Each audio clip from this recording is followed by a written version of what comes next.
is a mortgage interest rate update from Dawn and Nicole. We are in the real estate cellar, and we are going live to bring you some very big news. Oh, interest rates. How big? Are up.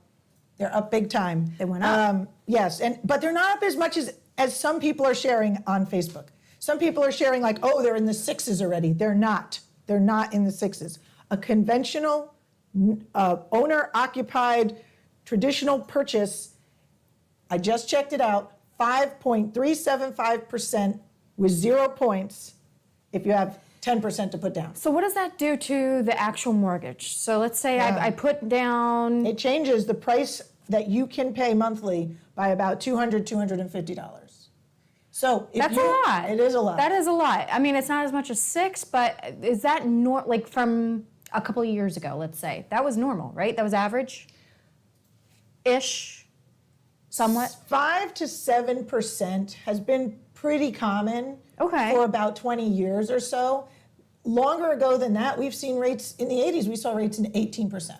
We saw rates really, really, really high. Yikes. Okay. But the last few years, because there's been so much money to lend, and because the stimulus, there's been so much government stimulus, interest rates have been really low. 4, 3. 2. We saw below 3. I mean, that was insane. Was there Nobody ever thought a that was 1? going to last. Hopefully nobody thought that was going to last. Was there ever a 1 at all, or like 1.9 or something? You could have always bought down to that, or you could have done an adjustable intro rate, but those are not what we call the conventional, typical 30-year mortgage. So they've bounced back.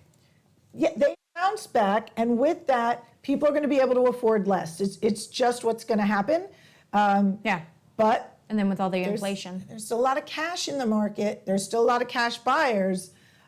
So I think we are still going to see competition in certain areas where the prices are going to stay the same. Some areas may still continue a little bit upwards because inventory is still really, really tight. And the reason that inventory is tight is because there's nowhere to go.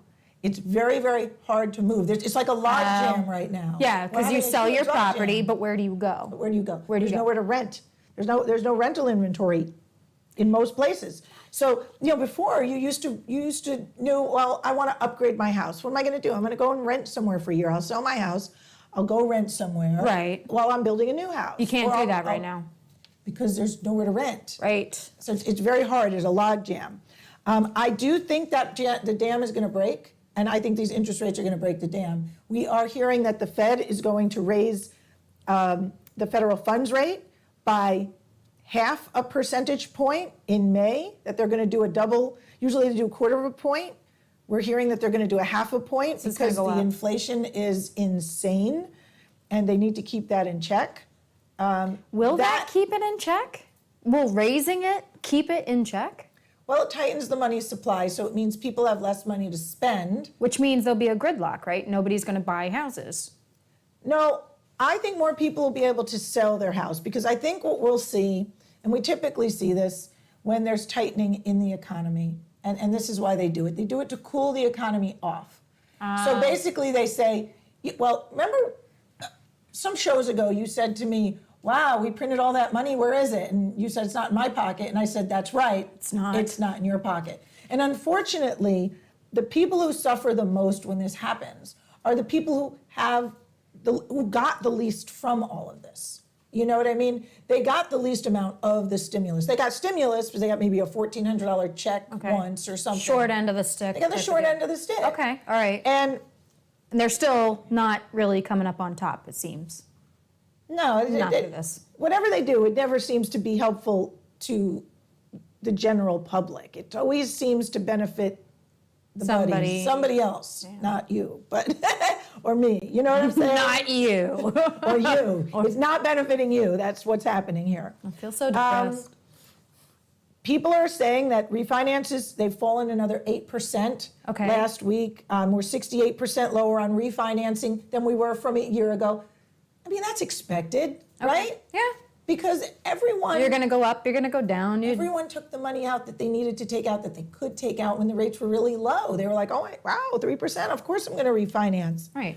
So now they're sitting in their house and they're hopefully happy. But when the market, when stuff gets tight, when money gets tight, yes, people spend less money. When people spend less money, there's less demand for product. When there's less demand for product, there's less inflation, because the inflation is caused by too much demand for product, too much money, Less chasing too few inflation. goods. So are you predicting that the inflation rates might level off, or No, maybe? I think we're going to have what they call stagflation, which is something we haven't seen since the late 70s, early 80s. Stagnant? Stagflation. Stagflation means we're still getting inflated prices, but people can't afford to buy stuff. So we're getting a recession with inflated prices. Like up until now, we were like high on the hog until these prices went up to here, and you could hear this noise, like this screeching halt of the economy. It was like, and it just came to a screeching halt. Then, if the prices still rise, Yeah. but the economy's really doing bad, that's called stagflation. Stagnant, basically. Stagnant Okay, all right. inflation. I'm loving your metaphors today. That's really helping me. You didn't know this is a thing, huh? So that's what's going on with the interest rates. They are going up. They are not going up as much as some people on Facebook are sharing. I've seen people say they're up in like 6.5, 6.8. They're not. 5.375. That's your rate right now today. But wait, you said that markets are local, right? Yes, markets are local, and there's convention. There's non-owner occupied, and there's multifamily, and there's. But when we talk about the rate, we talk about the owner-occupied primary home purchase conventional loan. The rate, 5.375. That's what it is right now with no points. You can buy it down. So if you're willing to, on like a $450,000 purchase, buy down that rate, and you want a rate of 4.5%, you can do it. I was just on my good friend RateRabbit, raterabbit.com. I love checking the site, by the way. Check this out, raterabbit.com. Was it Joe? No, Joe is our buddy there. But when I go on raterabbit.com and I put in the numbers of, the purchase price and the down payment and what my credit score, this assumes really good credit, by the way. But when I do all that, and I got 5.375 as the regular conventional rate with no points, Yeah. I could buy the point down to 4.5%. What that means is I spend more money up front, $14,000 up front, a little more than 3 points it was. Okay. That brings me down to 4.5. All right. I only save $200 a month by doing that. It takes me over 6 years to make that money back. So if you're not going to stay in your home for 6 years, don't buy down the rate. Now, most people stay in their home 7 to 10 years. The minute you spend a little more than 6 years, you've saved money. But it's going to take you 6 years to save the money of buying down the rate Okay. from 5.375 to 4.5%. Little math test there for you today. Little math test, Yeah. right. I didn't So study. That's what's going on. Housing inventory based on all of this. Yes. Is it getting a little better? Overall, a little better. It's getting a little better. I am seeing some price declines, even in some of the hot markets, but as I say, I'm you can say seeing it, prices are local local. Markets sandwiches. I am seeing a lot more FSBOs. Sandwiches are local? I don't know. Just finish each other's sandwiches. That's what's going through my head. I'm very random. You're seeing more FSBOs. I am seeing a lot more FSBOs as I'm driving, to and from all over the place, unlimited gas. But we'll talk about that another time. But I am seeing a lot Really more mad pop about up. the gas thing. Are you mad about the gas thing? Can't go anywhere. If you're mad about the gas thing, please put in the comments that you're mad about this gas thing. Is it upending your life? Is it making it so that you can't feel like you could buy a home Travel? right now? Or just go anywhere? Yeah. I want to know how you feel about that. I'm mad. Spark the conversation. I'm for that irked. going on. She's irked about Yeah. the gas prices. But I am There's seeing a lot irkage. more as I'm driving around, I am seeing a lot more houses on the market. That I will say that. And you're saying more houses on the market, FSBO. but For you're saying sale for by sale owner. by owner. Yeah. You ever notice that those for sale by owners, they're also, if you have a buyer's agent, you're able to buy that with your buyer's agent? Because a lot of times those for sale by owners, they're what they call listed with flat fee brokers. And those are brokers that'll put the listing on the MLS for you. I don't know if you ever heard of this. No. But those FSBOs, they still end up paying commission for the most part. I mean, for the most part, for sale by owners are a really great place if you're a buyer's agent to approach them and ask them if they would still compensate you commission if you brought them a buyer. And for the most part, they will. So a lot of estate agents prospect off of by owners. So it's still a good door-to-door type of deal? And for sale by owners, very traditionally, they don't sell as easily or as fast as houses listed for sale. They certainly don't sell for as much money as houses listed for sale by real estate agents. And that is because everyone thinks that it's easy to sell a house. Oh, it's easy. It's not easy. I'm just telling you right now. Maybe it's been easy for the last year, but you're about to see it not be easy. Not with these interest rates, not with tightening, monetary tightening, with less money in the market. You're going to be calling up every realtor you know going, you got anybody you want to bring to my house? Okay. All right. So Because you're that's saying what's going to happen. As That's in- how it works. When the market's super, super hot, the for sale by owners are like, this is so easy. Then the market starts to kind of flee down And they're a little still for bit, sale, yeah. And they can't move it. Right. So what do? They call an expert. The and Ghostbusters. They call the They Ghostbusters. call the Ghostbusters. So if you're an agent, there's some leads Yeah, out there. because There are it's- some FSBOs popping up. You can drive around, walk around. You can walk around. It's too hot to handle. Bicycle. It's too cold to hold. Well, here's what we want to do. We want to talk to our audience about how to avoid this changing market, how to avoid falling off a cliff in this changing market. Don't go hiking. That's right. Really? Don't go over the edge of the cliff. That's how you do it. What you want to do, you want to stay up to date on the changing markets, and you want to be flexible about what's coming with the interest rates. You have to realize this is going to be what it is. How are you going to deal with this situation? You're going to be switching. You're going to be making your role going from a buyer's agent to a listing agent. Everybody wants listings. They're coming.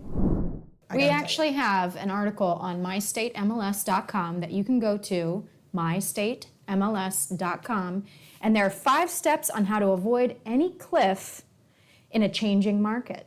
And as you know, the market is changing. Right. You need to strengthen all your relationships with your agents. Agents need to strengthen all their relationships with their clients right now. So how you doing? Not that kind of strength. Oh, okay. It's also time to maybe call your buyers and say, it's about to get a little easier for you. Okay. All right? So All right. get re-engaged with them to strengthen that. If you like it, then you should have put a ring on. You said engaged. I did. Yeah. Also, agents need to strengthen their relationship with each other. Because as the market changes and the market shifts, I agree with this. there's been a lot of Competition. there's been a lot of damage, in my opinion, done by people who thought the party was never going to end. And maybe some listing agents maybe didn't treat some buyer's agents so great, and now same listing agents are going to be calling every buyer's agent they know going, you got somebody for my house. That's going to happen. So you're going to need to want to strengthen your relationships as a community of real estate agents.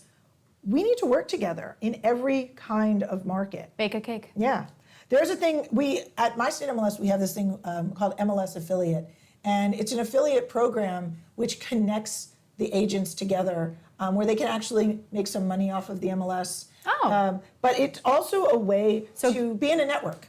Gives money back to the agent. It gives money back to the agent, but it's a way to network with other agents. That's pretty cool. Who are your colleagues? Yes, maybe they're your competition, but they're also your colleagues. And we need to treat each other with the utmost respect. I when it comes to agree. that. I agree because you don't want to. Let's say you have something down the road and there's a really good opportunity. Now you just burned your bridge. Why? Why? You also need to think outside the box how you're going to get more listings and how you're going to jumpstart this. Start with the open listings. Like on My State MLS, we have the open listings program where you can list houses as opens for sale or for rent.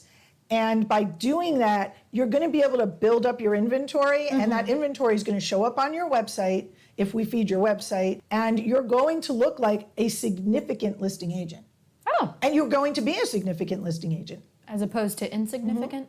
as opposed to insignificant. That's how that works. Just putting thoughts together And here. you can also, you need to learn how to market yourself on social media, so you need to learn how to do videos. Show a little leg. True. Sing a song. Maybe shave the leg.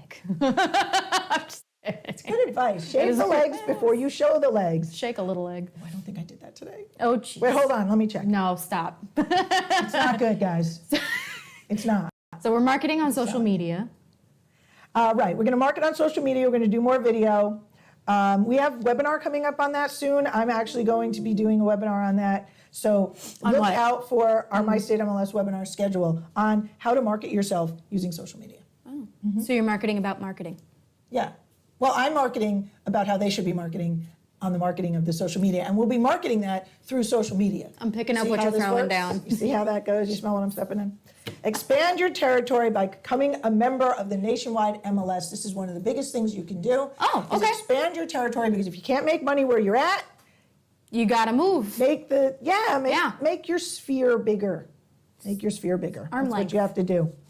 And you can do that by using My State MLS and professional search and all of that. So this is my advice to you. It is pretty cool, actually. You can sit there and instead of the county that you're in, you can literally expand throughout the entire state. So Yeah. you're not just You can list wherever you're licensed with no fines. and multiple no- states. Yeah. That's pretty cool. And you're on one platform. We have a lot of members who are licensed in multiple states. Hey, if you bought your house 5 years ago and you paid next to nothing for it compared to what you could sell it for right now, hurry up and sell your house. Take the profit, go try to rent somewhere or buy something cheaper or couch surf, I don't know, whatever your plan is, and then wait for the prices to come down and take your cash and go buy a house for less money. A lot of people are going to do that. You think so? Oh yeah, oh yeah, people are going to do that, and I don't blame them. I want to do it.